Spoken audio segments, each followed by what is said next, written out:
आमच्या गटाचे नाव आहे वैशाख मास आहे।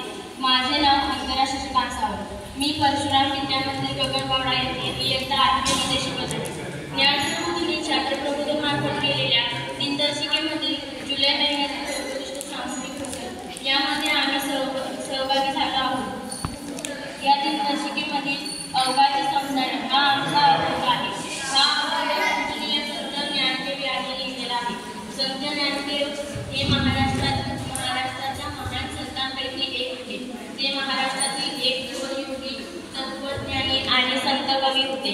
भगवत तथा वारकरी संप्रदायाचे तत्वज्ञ प्रवर्तक अंधाराकडून प्रकाशाकडे घेऊन जाणारा ज्ञानमार्ग त्यांनी सर्वसामान्यांना दाखवला।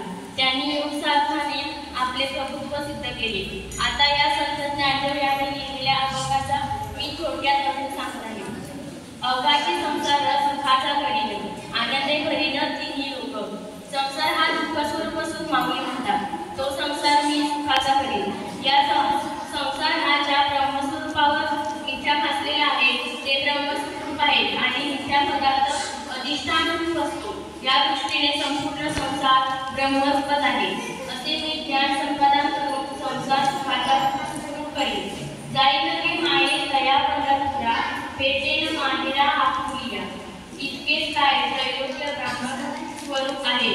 असे दाखवून सर्व त्रैलोक्य आनंदमय करून सोडील। हे जाणण्याकरिता त्या पंढरपुरा वारीला जाऊन माझे माहे जो श्री विठ्ठल त्याला मी अलिंगन देऊ।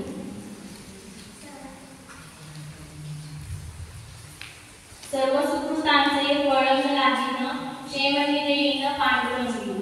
त्या पंढरीरायाला अलिंगन देऊन आतापर्यंत केलेल्या माझ्या पुण्याचे फळ मी प्राप्त करून घेईन। बाप रखुमा देवी वरु विठ्ठलाची भेटी आपले संघसाथी करून राहील।